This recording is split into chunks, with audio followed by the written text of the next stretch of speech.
Diego, back on the show. What's going on, man? What's up, Jay? I appreciate you, man. One more time. I think this is third, fourth time we're doing Something this? like that. You Yeah. are a repeat offender. I'm Yeah, I'm becoming something of a veteran now here. I like it man. because You're I see you doing your thing. You interviewing all these guys going around the world and all at the UFC events. So you know, I'm striving to get to that level. So I kind of feel like, hey, I'm getting in touch with that every time I'm on the show and getting exposed to your viewers and shit like that. So I appreciate it, man. Thank you. good vibes, man. It's all about good vibes and just reaching out and networking and getting it going, man. That's all it is. Absolutely, because I like that because I was watching the interview that you did with Jordy Sullivan, the fight dietitian, the other day, and that was something that you were asking him about. Oh, networking, how important is it? And he was kind of giving the rundown, and I was like, man, that's legit because when I first met him, I think I was one of the OGs to first start off with, and he took a chance on me. And never since then, he just became this Mogu guy with like Yeah, 8 to 10 yeah. people on the team, just traveling the world all the time. So yeah, it's legit. Networking is legit for sure. It's important. Yeah, it's wonderful to see, man. And like I said during the interview, when I spoke with him, I said like I think I found out about you through Diego. I think that's how I found out, or either I found out about Diego through him. It's either way, man. It all connects somehow. Yeah, it's you know, it's like a interconnected sort of spider web out there Yeah, that we just we're all within the same field, just kind of hearing and listening and watching. So we kind of bound to run into each other and if you're willing, share the knowledge and experience and all that stuff. So it's cool. It's a human it's all experience, good right? energy. It's all good energy, and everybody's doing their own thing. Everybody's on their own path, but long as we're getting to the next level every single time when we actually later on meet again, that's all that Mm, matters, man. I think that's what it is. absolutely. And you hit that on the money. It's like we're all doing our own thing on our own journeys, but we're gonna meet people along the way, and if you're lucky, those people will kind of make that journey a little bit easier, a little bit more enjoyable to do. So yeah, that's pretty cool. Speaking of Jordy, the fight dietitian, you're like one Yeah. of the OGs that ever that started work with him. Talk about the transformation of your body and how that diet has affected you every single camp up to this point. Man, Jordy's is a scientist. Like it's it's crazy. Like when you talk to the guy, he's so knowledgeable and he put in the work and he loves this.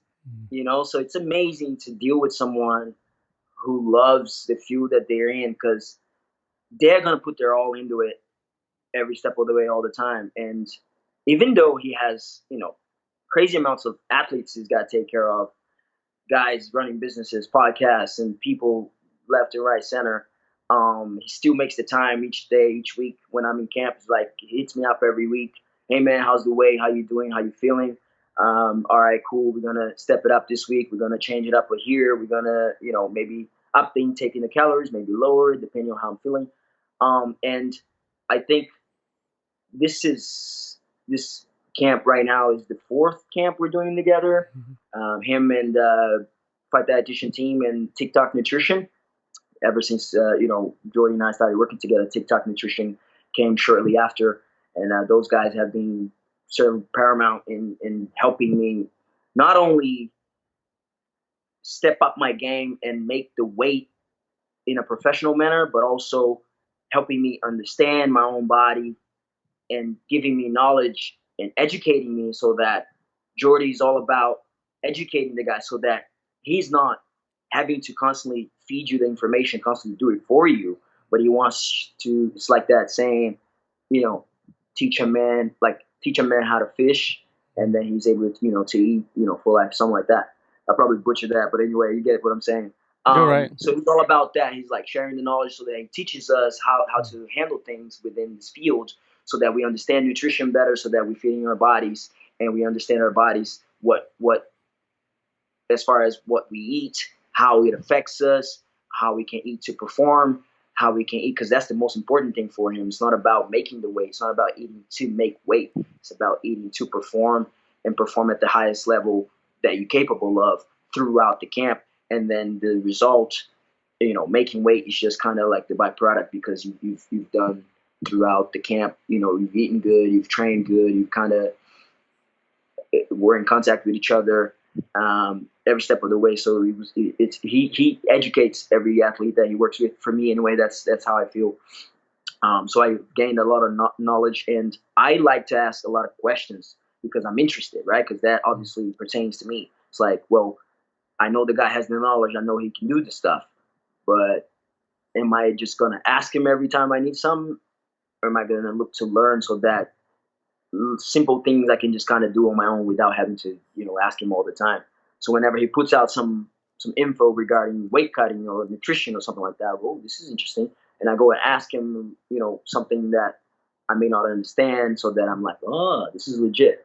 And he's constantly upgrading, right? He's constantly learning himself as well, which we all benefit. So it's amazing to be surrounded by these type of guys. And for me, performance-wise, I've never been better. Like ever since started, each time we work together, it's different because obviously, I'm improving as a martial artist, as an athlete, but also I'm feeding my body the right nutrients that it needs, like every time. So keeping injury at bay, recovering faster, better, workouts because I'm able to push. And it's something. He's very scientific about it, and I feel like a science project in a way because I'm like, all right, use me. How's that gonna be? I'm doing this, this, and this. How do we do things? And he goes, all right, you're gonna do this before, you're gonna do this during, you're gonna do this after, and then you must weigh yourself before and then after, so you know how much water you lost. So then you got to replenish this much because you sweat this much, and the body's got to recover this much. So I'm like, Jesus, man, got to weigh myself before and after training. God damn it. So it is such an in-depth thing, this nutrition thing. It's not just about, hey, well, let's eat carbs and protein and fats. It's like, how much of it do you eat? When do you eat? What, you know what I mean? Yeah, so it's been great, man. Performance-wise and making weight and all that stuff, I don't even stress. I eat good because I have confidence in what he brings and he puts together for me as far as the program. Same with TikTok Nutrition. Jordy sends them the meal plan, and then they go and work on making the meals. Everything is done to a T. So when I sit down to eat, I'm just like, damn, this is so good. Like, there's so much food, but then I'm like, should I be eating all this much? But I just trust the process, and sure enough, like, I make the weight so easy, and Jordy's impressed every time. So it's been an amazing ride ever since we linked up, and I have nothing but good things to say about these guys. The TikTok Nutrition and the Fight Dietitian team, and they just keep on growing and growing, and I'm on a ride with them. So yeah, man, that's it, bro. That's how it's been my experience. It's Hunger is a major mental struggle. I think mostly mental, and for regular people that are trying to lose weight, most of them, they're not even exercising. They're just fighting the battle in their mind of like, am I hungry? Do I eat this or do I not eat this? You guys, the athletes, you're training and then you have to battle the hunger. But with all this science around you, all of that is eliminated. So how much of a benefit is that for you to just like be able to train through all that and then go into the fight mentally clear, man, like not even worrying about food? Again, that's what it is, right? Because I trust the knowledge that he brings and the work that he's put into himself to develop the knowledge and gain the knowledge and all this stuff. And results speak for itself, right? With all the guys he's been working with, at the highest level. And I myself have tried, and then I know how I feel doing the things that he, puts together for me to do. So that gives me confidence, because it's like, all right, first you it's about trial and error. It's like, all right, let's try this out. Let's see how this goes. So you try it, And then you get a result. So then you go, ooh, that worked. Oh, that didn't work as well. So then you kind of learn from that, and then you try it again. And it's like you kind of develop and formulate this formula so that each time you kind of do it exactly the same way because it's worked in the past over and over and over. So um, I feel, it's to me, it's like such a weight off my shoulders to not have to come home and be like, God damn, I gotta weigh this food. How much should I eat? What should I eat? When should I eat? Um, these guys put it together for me. I just get home, heat it up, eat it, and it's happy days. Day in and day out throughout camp, I'm feeling good. I'm eating good. I'm never worried about, oh my God, I'm hungry.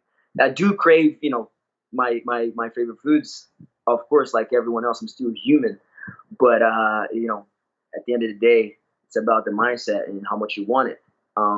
So it's a small price to pay, to for the reward. So I feel great. It's good. All right. With that said, your last fight, Eternal MMA 49, you're Mm. coming off a loss. You're facing a guy that is much more experienced than you. I feel like many people probably thought you were the underdog going into this fight. You go in there against Michael Tobin and get the third round knockout. How good did that feel?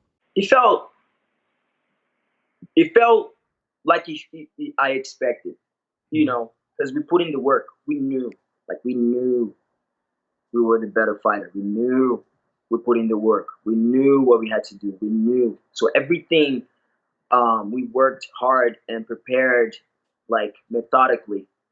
And so, you know, it was like a dance. Like I said, I'm gonna do this, and then I'm gonna, make him do that, and things like that. And I was so comfortable and confident in there because I knew I put in the work.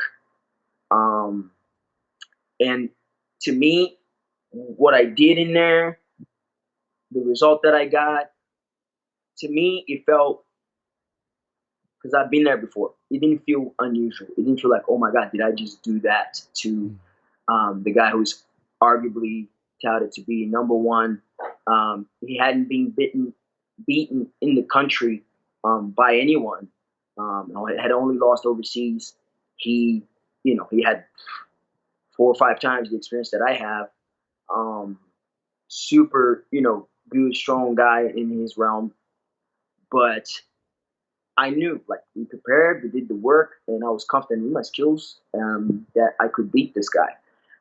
Visualized, did the thing, ran it through over and over and over. So when it got to that point, it was like me, my teammates, my coaches, everyone that knows me knew, it was like, yeah, man, that's Diego. It's ain't nothing new. This, what you're seeing, only the people that have not been around him or know that what he's capable of would have been surprised and impressed. But to me, it felt like I had been there before. It was nothing new. So went in there, did the work, and just kind of stepped into my element and did what I went there to do. So The brass at Eternal, did they come up to you shortly thereafter and tell you we're gonna have a title fight and you're one of the guys we want to put in that fight, or did it take some time afterwards? Did it take a few months? no, it was kind of something we had already talked about previously. I just didn't want to say because but I was coming off a loss, and they offered us that matchup, and guy was ranked number one, Australia and New Zealand, with all his accolades and all that stuff. It's a big step. So if I go in there ranked not even top 10, I was, and I beat this guy, do I deserve a title shot? I think so. So that's what we called for. We were like, well, okay, we beat him, we get the title shot. They're like, done. So after I beat him, I already knew. So I walked up to the promoter and was like, hey man, give me this guy for the title. We already knew we were getting the shot. It was just a matter of who and when. So yeah, that's how it happened. Yeah, you're supposed to fight actually next week, right? And at Yeah, Eternal MMA 51 against Ryan Gray, Ryan gets injured, he gets sick, yeah, he has to pull out. What was your reaction to that news since you've been in camp for a while? yeah. It sucks because I feel for him because I know, you know, he comes from a good camp. He's a good dude, great fighter. So I know he had to pull out for a reason. It wasn't some bullshit. The guy's a former champ. I was looking forward to competing against him again, another former champion, and then going into his hometown and taking the belt from him because he had never lost. So that was bittersweet. Would be bittersweet, but I feel for him, because us as athletes, he's I think we're similar age. We're somewhat reaching our primes right now, and for him to have this type of injury that he was out for over a year and then tries to prepare to come back and then injures himself again a few weeks before the event, like that, like I feel for him. I'm empathetic towards how he must be feeling and how hard the decision must have been for him and his team to be to have to do that. Um, as far as how I felt in terms of me personally, yeah, it sucks because it's like we were preparing for a certain opponent, and then 3 weeks out, everything's just got to change. But that's the MMA game, right? It's unpredictable as hell because we're literally throwing bones at each other every single day in training and practicing, breaking your body down. Injuries are bound to happen, and unfortunately, it happened to him. I'm 100% healthy, hungry, better than I've ever been. So anyone, anywhere, anytime, right? So I like that philosophy that Cowboy Cerrone fucking brings. Baddest motherfucker. Um, so we were like, all right, find us someone else. I'm ready to fight. So wherever it is. So then we're like, all right, we'll get you someone, and then they changed the dates, and now we have someone new. So that's how I felt in regards to that, man. Was there anybody on the list of fighters, or was Jack Jenkins the only guy that they brought to you? Were there other guys? Because I would have thought maybe, there's Aaron Blackie. I'm pretty sure you would have liked to get that rematch back, and especially with the title on the line. That's a big, big fight right there. Mm. Well, so when I beat Tobin back in November, I walked up to the promoter and I called out Aaron Blackie. I don't know if you saw the fight. I was like, give me Aaron Blackie. And then on mic, I called it live. I said, hey, man, no disrespect. You got me on the first one, but I feel like we haven't finished business. Let's run it back for the title. So that was out there. That was my first choice. I really wanted that fight really bad because, the way it ended left the sour taste in my mouth. So I want to run that one back. But it wasn't meant to be at this time. I don't know what his deal is, what he's up to. I just didn't hear from them. They didn't want the fight. I don't know. But the show must go on. Jack Jenkins stepped up, and I welcome him to the dance. Yeah, Jack Jenkins, a very good opponent. He steps up, like you said. He comes from a great camp, Absolute MMA. They're doing big things as of late. They got some big names out there training, good training partners. What are your thoughts on him and the skill set that he brings? I'll be honest. I don't know a whole lot about Jack. Um, all I know is that he comes from Absolute MMA, so I'm just assuming he's a good, well-rounded fighter. Few things that I know is that he's got the balls to step up in a short notice. That tells me he's game, so he's gonna bring it, which makes for a great entertainment fight for the fans, and which that's what we're here for, right? We're entertainers. So he's got game. He's gonna bring it, and I look forward to it. What's up with the leg? We talked in depth about that. Is that something that is has improved over the time? Doing like rehab and stuff like that. Yeah. So the knee hasn't bothered me since, man. Like ever since we talked, the rehab we done, last year was solid, and it has not bothered me. I don't even wear knee braces or anything anymore that I needed to. It feels 100%. It hasn't bothered me one bit. So Yeah, that's great to hear, man, because that's something that can be in the back of your mind going into a fight, and long as you don't have to worry about it, which is great to hear. Now with the training, you're supposed to fight on the 29th. They moved it to the 7th. Does that really change anything for you? Just one more week of you just get an extra week basically, right? Of training, right? yeah. Um, yeah. So I like to think I'm smart with my approach, and so are my coaches. We have a pretty good track record of not pulling out of fights for injuries or none of that bullshit. Um, I 1 extra week. It's not a big deal. Um, it's just 1 extra week that I gotta wait to compete. But as far as my training goes, and the weights and all that stuff, the diet, little changes here and there, but I'm ready to go now. So there's a little less than 3 weeks to go. I feel good. So if I need to take a break or something like that because I feel like, oh, this I'm a little bit tired, something like that, I will listen to my body because you know your body better than anyone else.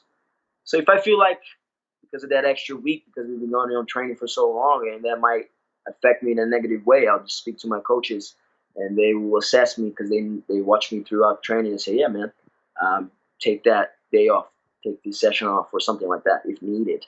So that's not something we're really worried about. We're just going to carry on as normal, practice because I love training. Go in, have fun, and counting down the days. Definitely. Well, I'm pretty sure in your mind that belt is already wrapped around your waist. You just got to go in there and put in the performance that you need. Um, I see in the world right now, and in the bigger organizations, you got like the PFL. You got like one championship. Of course, you got the UFC, and even Ryzen. Do you watch those promotions? Do you follow all of those promotions? It'd be a very time consuming to follow all of them because they literally probably have fights all at the same time, right? Mhm. So unfortunately, I don't got the time for that. I follow mostly UFC. I'll be honest. I do watch um, uh, one FC when it's on. Mostly like my favorite guys, like Demetrius Johnson. When there's the champs fighting, there was the recent one just this last week or so. Brandon Veras was fighting this guy for the light heavyweight title. Um, but I'm mostly plugged in. I will watch the big name guys and the guys I know and like styles, but I don't watch every fight in every promotion.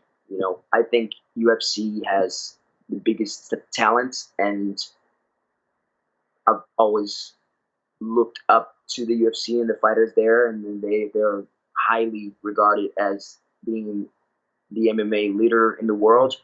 So I just plug in whenever it's on. I have UFC Fight Pass. I'm constantly on there. They have Glory Kickboxing. They have boxing fights on there. They have grappling matches on there. So it's literally a library of whatever I want. So studying is not too far away. I just plug into UFC Fight Pass on a daily. I watch a few fights here and there. Somebody that I feel like some wrestling today, or feel like this kind of style or something like that. Whenever I'm feeling particular about something, I watch fights and I get onto UFC Fight Pass. So I don't get to watch every single fight on every single show, but yeah, mostly UFC or UFC Fight Pass. As a competitor, moving up to those levels, do you just look at the UFC, or does that $1 million tournament over at PFL look intriguing? Because it seems like they're looking at Australia right now, and even Yeah, Asia, Australia as a whole, and yeah, picking talent from those locations to send over to the PFL in that seasonal tournament thing. Yeah, and then there's of course the UFC, but where is your mind open to all possibilities, or are you like narrowed, zoomed in, zoned in on the UFC mostly? Because this seems like there's different types of guys, coming up. yeah.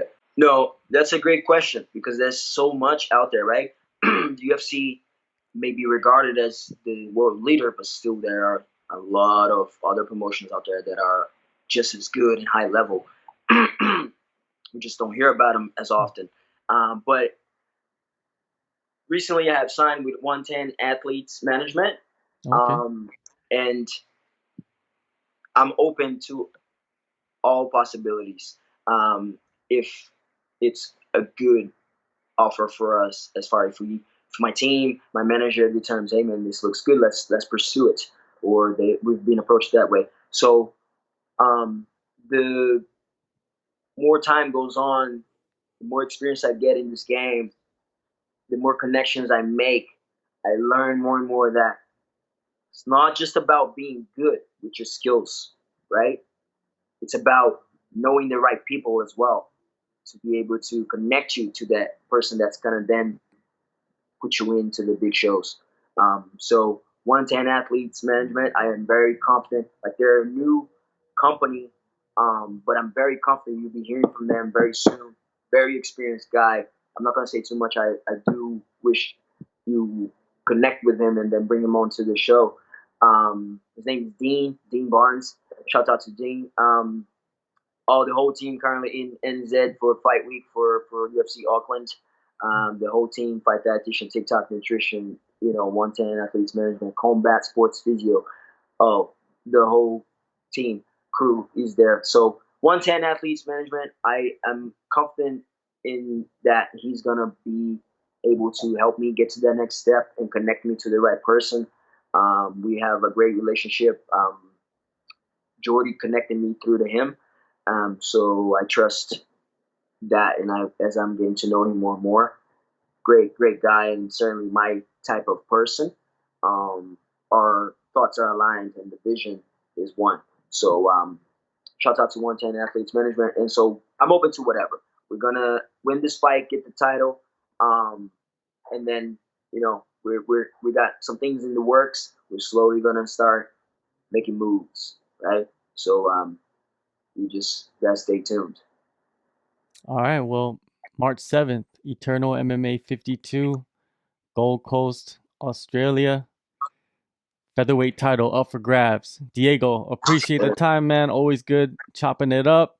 Good luck on the fight, man. Good luck on all the stuff that you're doing outside the cage, because I know you're making moves right now. I know you're not talking about it, but I know what you're doing. So we'll speak again. Yes, and once again, Jay, I appreciate your time, man. As always, Kumite TV has been amazing. I love the interview types. You put it out there on YouTube. You're just sharing knowledge, connecting people to one another, and that's amazing. So you're a great human being. I appreciate your time, and once I win that title, I'll get back on and we'll talk about how it all went down. I'll break it down for you. Thank you so much, man. You have a good one.